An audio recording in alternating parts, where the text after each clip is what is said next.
My name is Adrian Ashford. I'm 32 years old, and I'm worth approximately $2.3 billion. You wouldn't know it by looking at me. I drive a 10-year-old Honda Accord. I live in a modest townhouse in the suburbs. I wear jeans and hoodies. I shop at Target. I get my coffee from the corner deli, not some boutique cafe. This isn't humility. This is survival. Let me explain. 5 years ago, I sold my software company to a tech conglomerate for $2.1 billion. I was 27. I'd built the company from my apartment, bootstrapped the whole thing, sold it at the peak of the market. Overnight, I went from comfortable to obscenely wealthy. And my then wife, Vanessa, went from I love you to I want half. We'd been married 3 years when I sold the company. Met in college, married young, built a life together, or so I thought. The ink wasn't dry on the acquisition papers before she filed for divorce. Turned out she'd been planning it, had been talking to lawyers for months, waiting for the sale to finalize, wanted to maximize her settlement. She got $400 million in the divorce, plus the house, the cars, most of the tangible assets. The judge said it was fair, since we'd been married during the critical growth period of the company. Fair. I built it, she spent it, but sure fair. After the divorce, I disappeared. Sold the mansion Vanessa got in the settlement back to myself through an LLC, then sold it again to someone else at a loss just to be rid of it. Bought a townhouse under a trust, traded the sports cars for the Honda, started dressing like a grad student. I didn't want attention, didn't want people looking at me and seeing dollar signs. I wanted to meet someone who'd like me for me, not for what I could buy them. I wanted normal. I met Alina at a bookstore. Not some cute meet-cute story, just, she was in the philosophy section. I was looking for a book on Stoicism.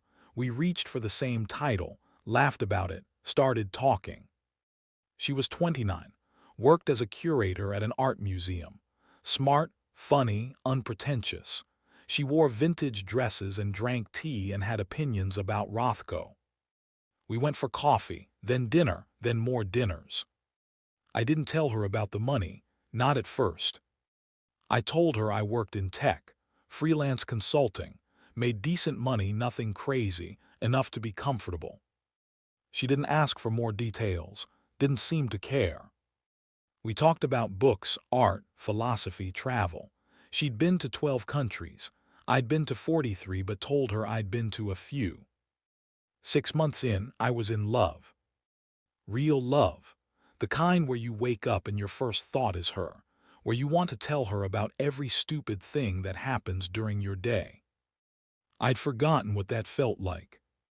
Alina came from old money. Not my parents are comfortable money. Old money. The kind with portraits in museums and wings of hospitals named after ancestors. Her last name was Whitmore.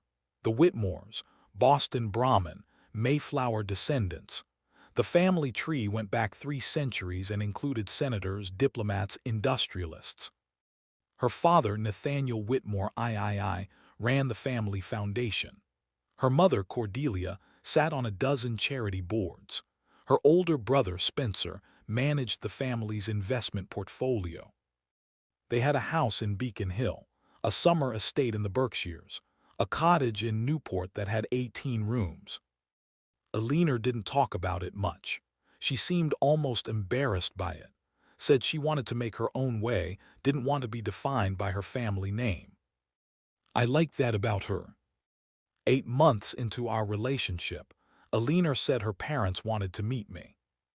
They're having a dinner, small thing, just family. They want to meet the guy I've been seeing. I hesitated. You don't have to if you don't want to, she said quickly. I know meeting parents is weird, but they've been asking and I keep putting them off and. No, I want to, I do. You sure? Yeah, when? Friday, 7 o'clock, Beacon Hill House. Should I dress up? She laughed, just be yourself. I showed up Friday at 7 in khakis and a button-down. The Honda looked absurdly out of place, parked between a Mercedes and a Bentley on their street. The Whitmore house was a four-story brownstone with a historical plaque by the door, built in 1847, belonged to some shipping magnate originally. Alina answered the door, kissed me. "You look great, don't be nervous." "I'm not nervous." "Liar, come on." She led me inside.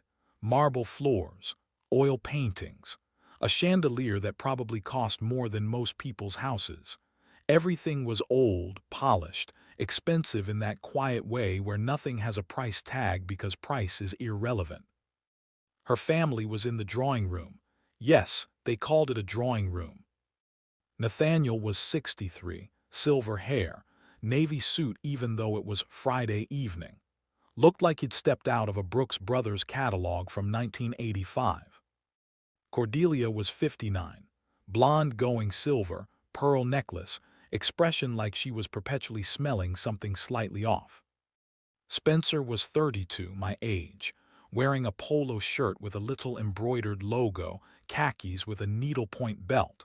He had that look, the one that said he'd never worried about money a day in his life. "Mother, Father Spencer, this is Adrian." Nathaniel stood, shook my hand, firm grip, assessing eyes. "Adrian, good to meet you. Alina speaks highly of you." "Good to meet you too, sir." "Please, Nathaniel is fine. Sir makes me feel ancient." He smiled, but it didn't reach his eyes. Cordelia extended her hand like I was supposed to kiss it. I shook it instead. "Adrian, welcome." Spencer just nodded. "Hey." We sat, Alina beside me on a sofa that was probably an antique, her family across from us in matching chairs. Nathaniel poured sherry from a crystal decanter. I hate sherry, but I took a glass. "So Adrian, Alina tells us you're in technology." "Yes, software consulting." "Consulting." He said it like the word tasted strange. "And what does that entail exactly?" "I help companies optimize their systems, streamline processes, fix inefficiencies." "Fascinating. And you're self-employed?" "Freelance, yes." "Must be difficult, uncertain income, no benefits." Alina jumped in. "Adrian does really well, Dad. He's very good at what he does." "I'm sure he is." Nathaniel smiled that same empty smile. "I'm just trying to understand. It's a very modern career path, quite different from what we're accustomed to." Translation: you're not one of us. Dinner was in a formal dining room. The table could seat 20. There were 6 of us. The food was prepared by their private chef, some kind of duck thing with a sauce I couldn't pronounce. It was good, but I'd have preferred a burger. The conversation was pointed. "So Adrian, where did you go to school?" Cordelia asked. "State University, computer science." "Oh, state school." She said it the way you'd say gas station sushi. I didn't see the point in debt for a private university. The education was solid. Spencer went to Yale. Nathaniel and I both went to Harvard. It's something of a family tradition. "That's wonderful." Alina squeezed my hand under the table. Spencer leaned back in his chair.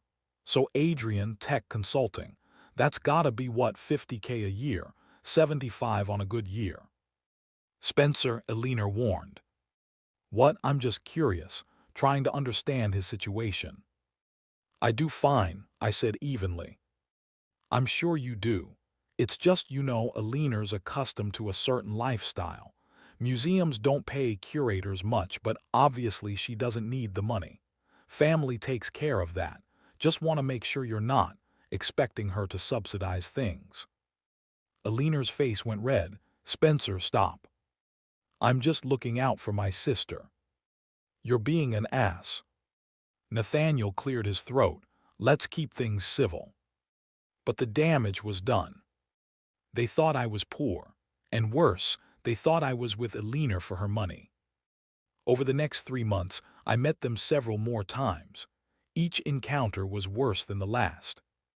They asked invasive questions about my finances, suggested Alina and I sign a prenuptial agreement just to be safe, even though we weren't engaged, made comments about marrying up and understanding one's place. Alina defended me every time, fought with her mother, argued with her brother, told her father he was being a snob. "I'm so sorry," she'd say after each dinner. "I don't know why they're like this." "It's fine." "It's not fine. They're treating you like I'm after your money, I know." Which is insane. I almost told her then, almost explained that I had more money than her entire family combined, that I could buy their house in cash without blinking. But I didn't, because if I told her, everything would change. She'd wonder why I'd hidden it. She'd question everything about our relationship, and her family would flip. Suddenly, I'd be acceptable because of money, not because of who I was. I didn't want that. So I kept quiet. The breaking point came at Sunday brunch. The Whitmores did Sunday brunch at their Beacon Hill house every week. Alina had been begging me to come. "Just one more time, please. I promise it'll be better." It wasn't better. We were in the garden, because of course they had a garden in the middle of Boston, eating eggs Benedict and drinking mimosas. Cordelia was going on about some charity gala. Spencer was on his phone. Nathaniel was reading the Wall Street Journal.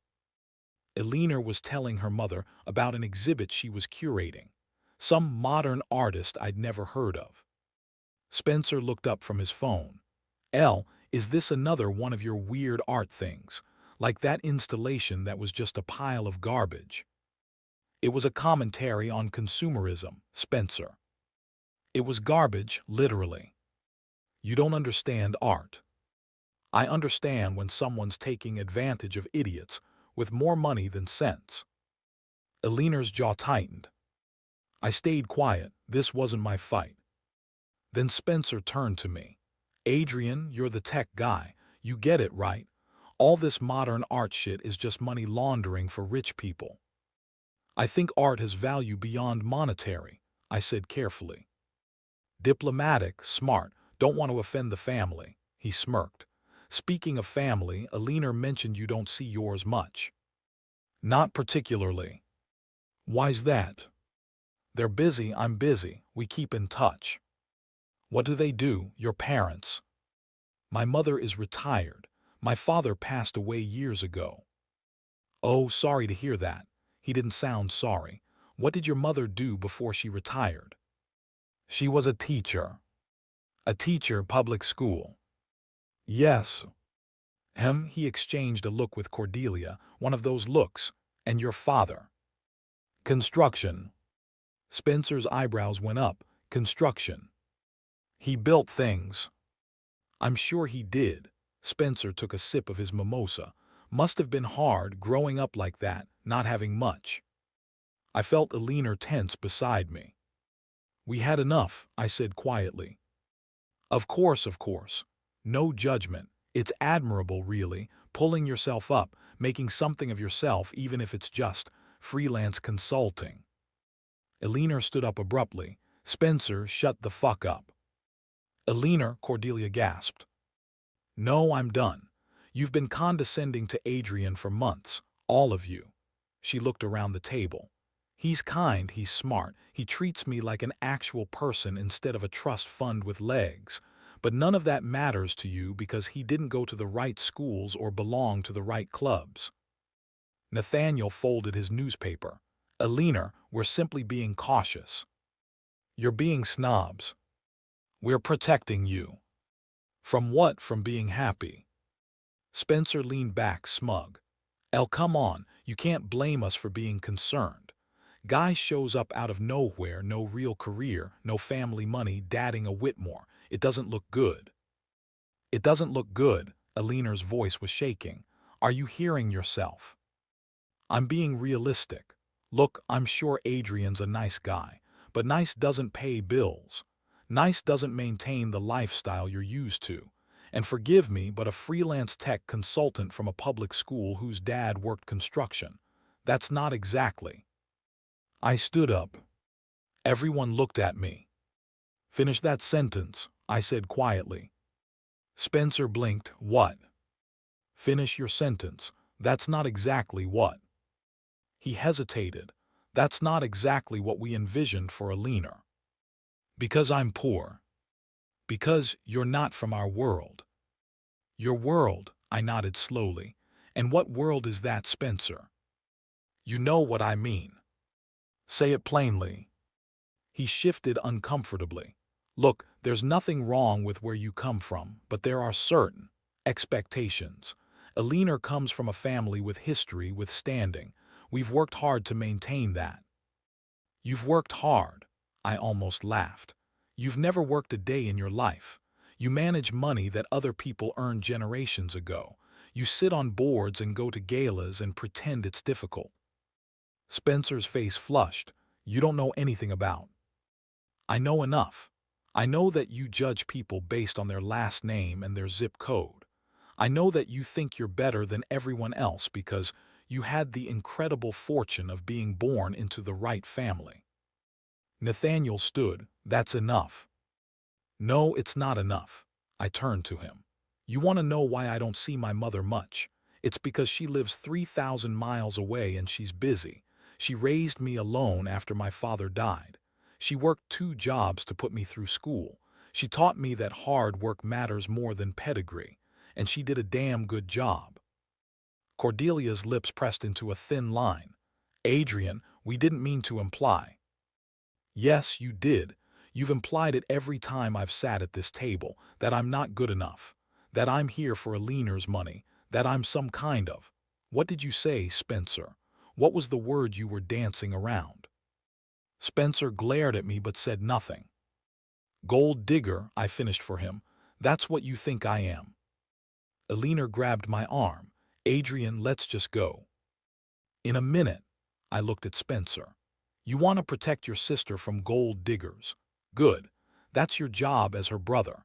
But maybe direct some of that protective energy toward the guys from your club who date women for their connections. The boarding school friends who marry for dowries. The Yale assholes who see a leaner as a stepping stone to her family's foundation. I picked up my jacket from the chair. I'm with a leaner because she's brilliant and kind, and she sees the world differently than anyone I've ever met. Not because of her last name, not because of this house, not because of any of this. I looked at a leaner. I'm sorry I can't do this. Adrian. I walked out. A leaner followed me down the hall, into the foyer. Adrian, wait, please. I stopped at the door, turned to face her. She was crying. I'm so sorry. They're horrible. I know they're horrible, but please don't. I need some space. Space? Adrian, I just offended you. I know you did, and I appreciate it. But a leaner, I can't keep showing up to these dinners and being treated like I'm beneath you. It's exhausting. You're not beneath me. I know that, you know that, but they don't, and they never will. Then fuck them. I don't care what they think. You say that now, but a leaner, they're your family. You're not going to cut them off, and I'm not going to ask you to. So what are you saying? I'm saying I need to think. I left. She called me 17 times that night. I didn't answer. Monday morning, I called my attorney. Richard, I need you to do something for me. Of course, what do you need?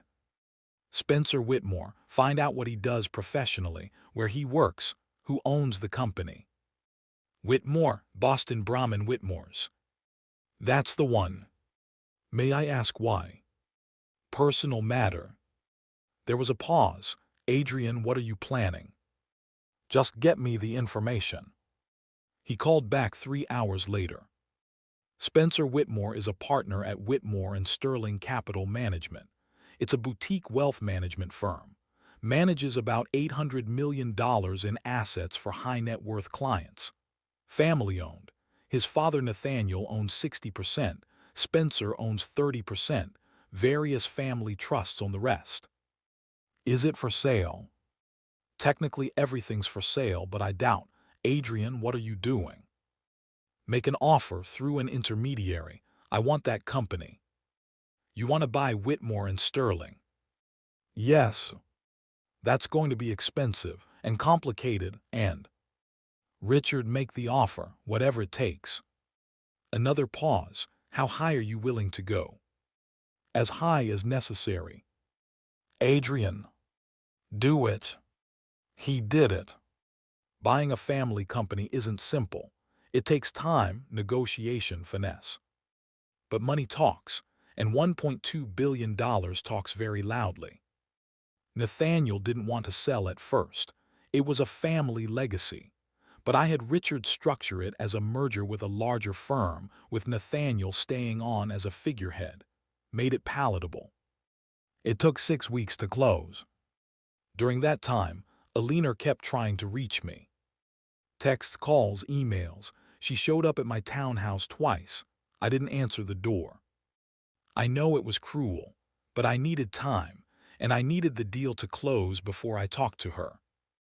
On a Tuesday in November, the acquisition finalized.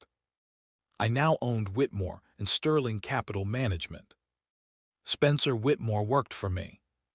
I called Richard, fire him. Adrian, I really think.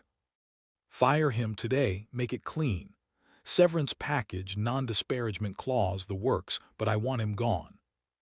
He's going to know this was personal. I don't care. The family is going to. Richard, do it. Spencer found out at 4 p.m. He called me at 4:17. I didn't answer. He left a voicemail. You fucking prick. You think you can you have no idea who you're messing with. My family will bury you. We'll make sure you never work in this city again. You're nothing, a nobody. And when Alina finds out what you did, she'll. The voicemail cut off. He called back. I blocked the number. Nothing. He'd called at 5:30. I answered. Mr. Ushkad, his voice was ice. I assume you know why I'm calling. I imagine it's about your son. You bought my company to fire my son, over a personal grudge. No, I bought your company because it was a sound investment. I fired your son because he's a liability. He manages $200 million in client assets and spends half his time at the club. His performance reviews are mediocre. His clients tolerate him because of your name, not his skill. That's absurd. I have the data in front of me. Would you like me to send it over? Silence. Mr. Ushkad, I don't know what Spencer said to offend you, but this is excessive. Is it? He implied I was a gold digger. He insulted my background, my education, my family. He did it repeatedly at your table in front of your wife. You said nothing. We were concerned about Alina. You were snobs, there's a difference. Be that as it may, you've made your point. Surely we can come to some arrangement. Spencer has been with the firm for 8 years. And he's gone. The severance package is generous. He'll land on his feet, men like Spencer always do. This is vindictive. This is business. You should understand that, Mr. Whitmore.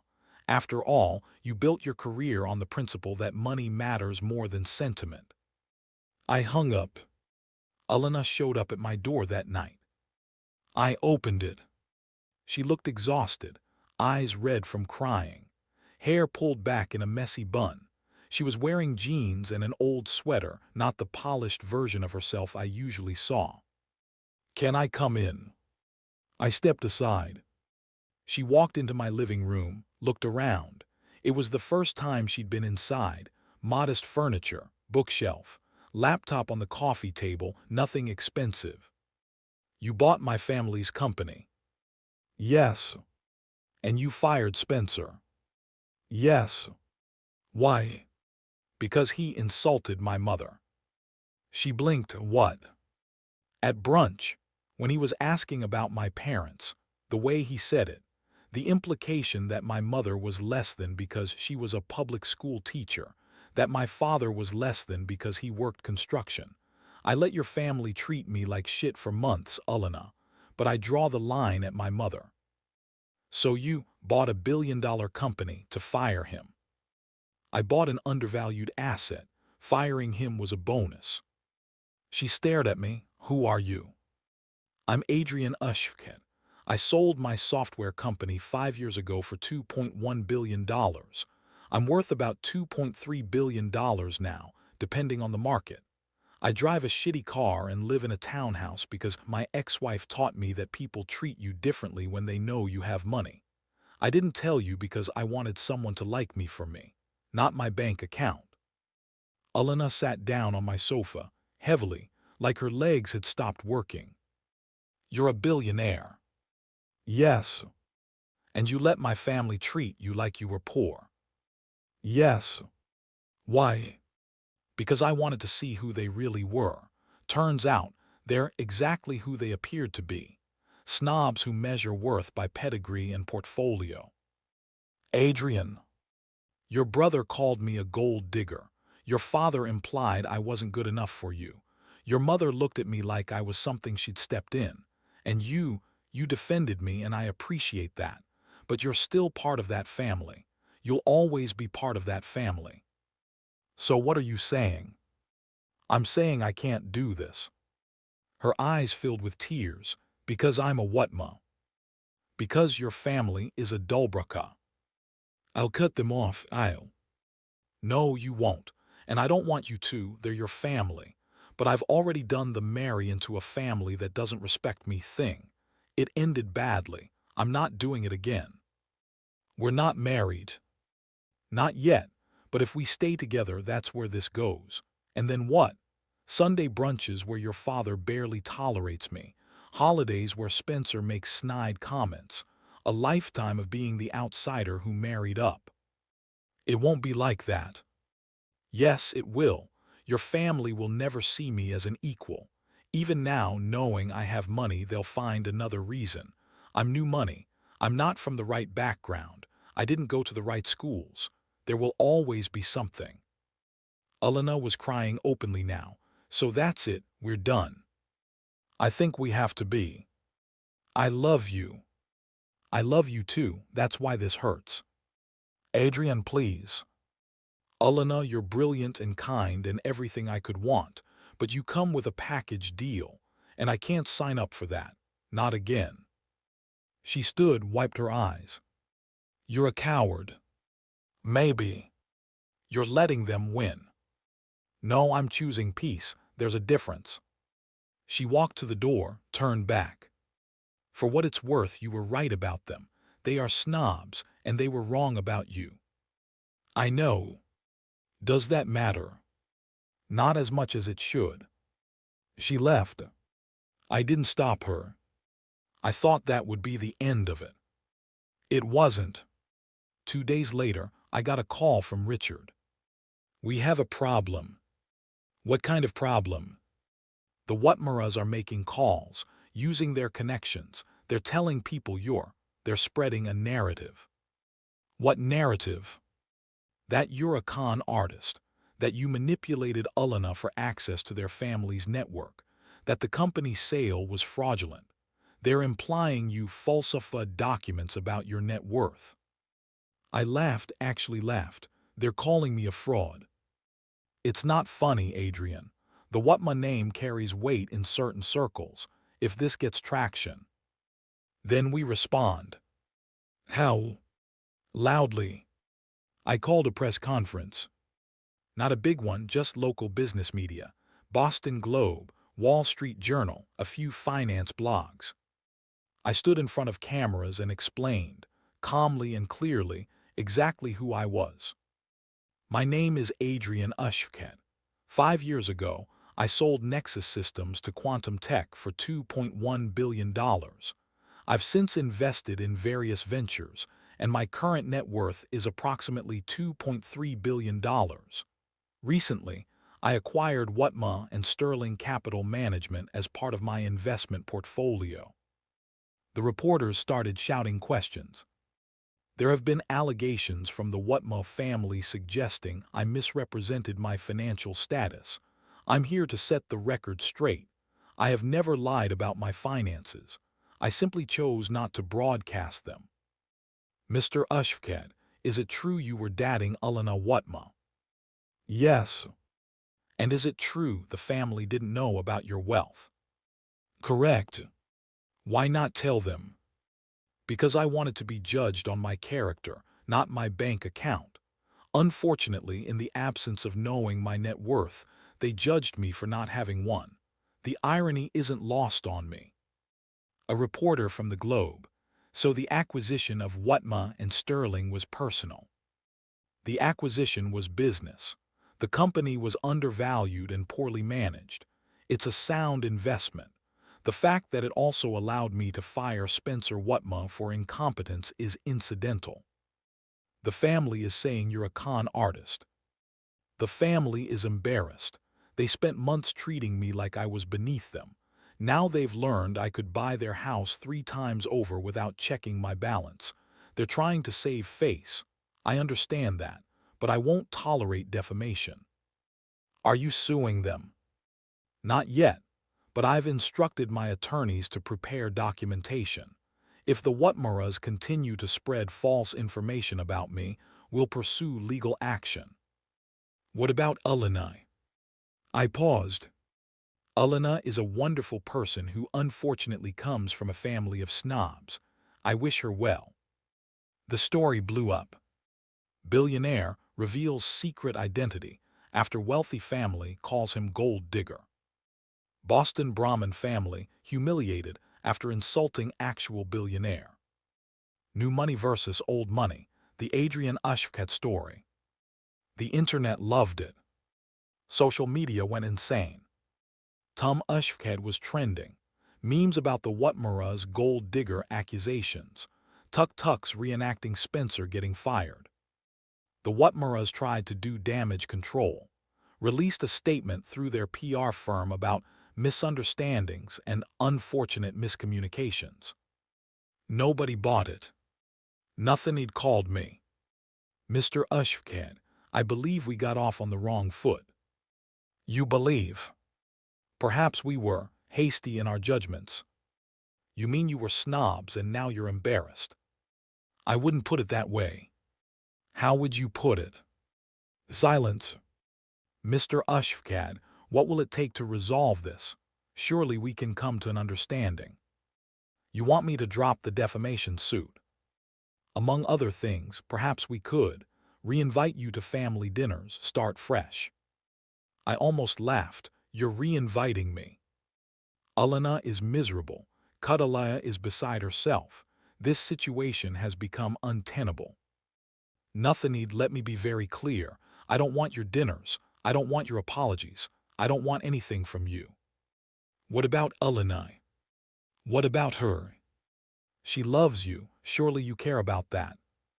I do. But I also care about my peace of mind. And your family is a deal breaker. Mr. Ashford, you had months to treat me with basic human decency. You chose not to.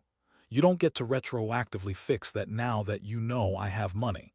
If I'd been actually poor, you'd still be treating me like garbage. The only difference is now you're afraid of lawsuits and bad PR.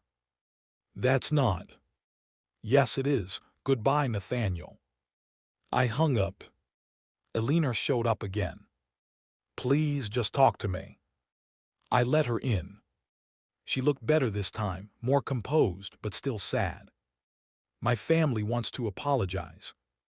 I know your father called. Will you accept? No. Why not? Because they're not sorry they did it. They're sorry I have money. There's a difference. Adrian, they're trying. Elena, stop, just stop. She sat down. I sat across from her. I need you to understand something.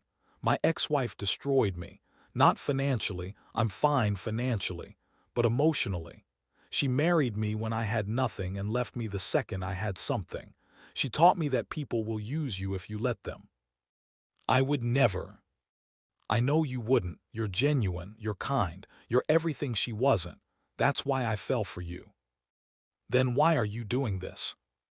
Because I can't separate you from your family, and your family is toxic. They judged me based on my clothes and my car and my background. They decided I wasn't good enough without knowing anything about me. And now they want to pretend it never happened because it turns out I'm rich. They're embarrassed. They should be. But embarrassment isn't the same as growth.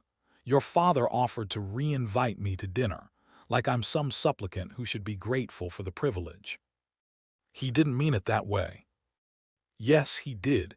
Eleanor, your family operates on a hierarchy. Old money at the top, new money somewhere in the middle, everyone else at the bottom. I was at the bottom until they found out about my net worth. Now I'm in the middle, but I'm still not one of them, and I never will be.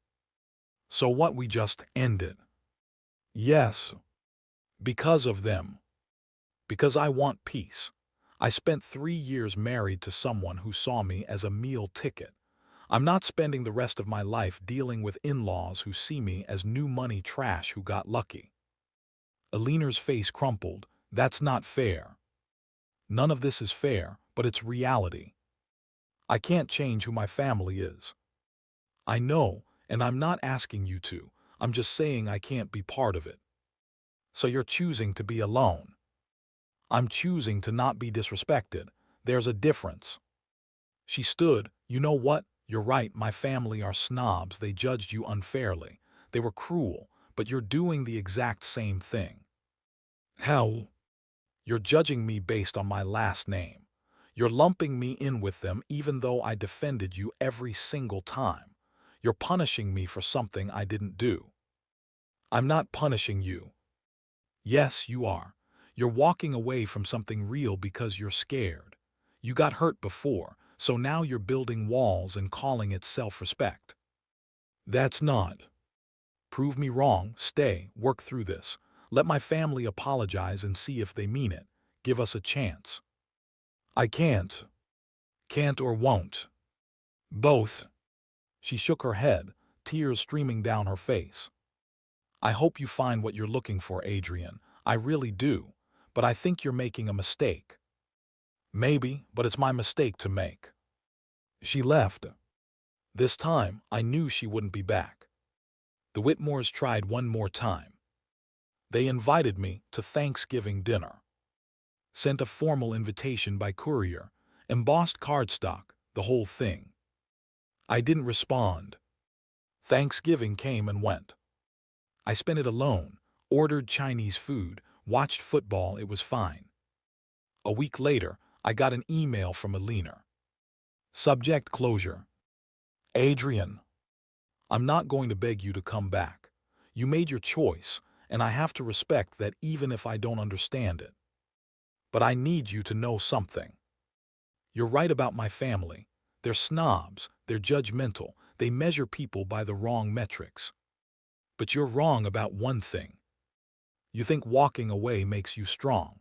You think protecting yourself makes you smart. But really, you're just scared.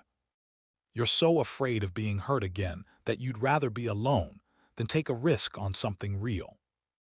I loved you. I defended you. I would have chosen you over them if you'd asked. But you never asked. You just assumed it was impossible and walked away. That's not strength, that's cowardice. I hope one day you realize that. Eleanor. I read it 3 times. Then I closed my laptop. 6 months later, I sold Whitmore and Sterling.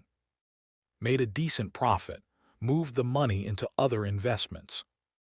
I heard through the grapevine that Eleanor was seeing someone new, some museum director, old family, probably exactly what the Whitmores wanted for her. Good for her. I mean that. People ask me sometimes if I regret it. Walking away from Eleanor, ending things because of her family. The answer is complicated. Do I miss her? Yes. Do I wish things had been different? Yes. But would I change my decision? No. Because at the end of the day, I chose peace over potential. I chose myself over fitting into someone else's world. Maybe that makes me a coward, like Eleanor said. Or maybe it makes me someone who learned from his mistakes. I don't know. What I do know is that I'm not going to spend my life being someone's project, someone to fix or mold or make acceptable to their family. I'm worth more than that, even if it means being alone. Last month, I got a text from an unknown number. "This is Spencer. I'm sorry for how I treated you. You were right about me, about all of us. I'm working on being better. I hope you're well." I stared at it for a long time. Then I deleted it. Some apologies come too late. Some bridges once burned stay burned. And that's okay. I'm 32 years old. I'm worth $2.3 billion. I drive a Honda. I live in a townhouse. I'm single. And I'm fine. Not happy, not sad, just fine. Which is better than I was 5 years ago. Progress is progress. Even if it's slow. Even if it's lonely. Even if nobody else understands it. I understand it. And for now, that's enough.